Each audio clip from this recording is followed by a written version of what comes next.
రాజీనామా తరువాత తొలిసారిగా బొజ్జల హెచ్ఎం టీవీతో మాట్లాడారు. అయితే హైదరాబాద్ కి బయలుదేరుతున్నట్లుగా తెలుస్తోంది. రాజీనామా చేసిన తర్వాత బొజ్జల గోపాలకృష్ణారెడ్డి తొలిసారిగా హెచ్ఎం టీవీతో స్పందించారు.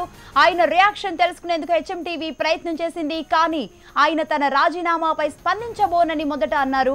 రాజీనామా తర్వాత బొజ్జల హైదరాబాద్ కు బయలుదేరొస్తున్నారు. రాజీనామాపై హెచ్ఎం టీవీ బొజ్జలతో మాట్లాడేందుకు చేసిన ప్రయత్నానికి ఆయన అసలు మాట్లాడే పరిస్థితుల్లోనే లేనని ఆ విధంగా చెప్పారు. దీంతో హెచ్ఎం టీవీ మరొకసారి మాట్లాడించడానికి ప్రయత్నించింది. ఆ రాజీనామా తరువాత బొజ్జల హెచ్ఎం టీవీతో మాట్లాడినట్లుగా అయితే తెలుస్తోంది. హైదరాబాద్ బయలుదేరుతున్నాను అని చెప్పినట్లుగా తెలుస్తోంది. దీనికి సంబంధించిన మరిన్ని డీటెయిల్స్ మోహన్ అందిస్తారు. మోహన్ చెప్పండి, ఆయన హైదరాబాద్ కి ప్రయాణం మొదలు పెట్టినట్లుగా తెలుస్తోంది. అంటే ఎవరిని కలవబోతున్నారు? హైదరాబాద్కి వచ్చి హైదరాబాద్కే ఎందుకు ప్లాన్ వేసుకున్నారు? ఇక్కడికి రావడానికి గల కారణాలు ఏంటి?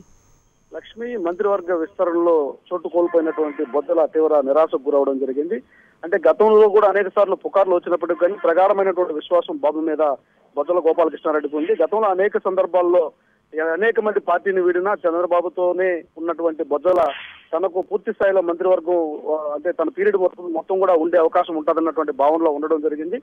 అదే క్రమంలో బాబుతో కూడా సన్నిహితంగా ఉంటూ వచ్చారు. ఎక్కడ కూడా వివాదాలకు మంత్రిగా ఎంపికైన తర్వాత కూడా వివాదాలకు దూరంగా ఉంటూ మంత్రి పదవి కోసమే ఆయన ఉన్నట్టుగా కూడా బిహేవ్ చేసినటువంటి పరిస్థితి. గతంలో కొంత దూకుడుగా వ్యవహరించినా ఈసారి అలాంటి పరిస్థితి లేకుండా ఉన్నారు.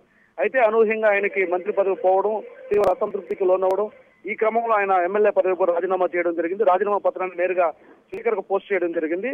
స్పీకర్ కు రాసినటువంటి లేఖలో తన వ్యక్తిగత కారణాల ద్వారా రాజీనామా చేస్తున్నాను, దీన్ని ఆమోదించాలని చెప్పి కూడా ఆయన రాయడం జరిగింది. ఆ కాపీని కూడా చీఫ్ మినిస్టర్ కూడా పంపి అక్కడ నుంచి వెళ్ళిపోవడం జరిగింది. అయితే చీఫ్ మినిస్టర్ కు సంబంధించిన కొంతమంది వ్యక్తులు బొజ్జలను పొద్దుగించే ప్రయత్నం చేస్తున్నప్పటికీ వాళ్ళతో కాంటాక్ట్ లో కూడా రాకుండా పోయారు.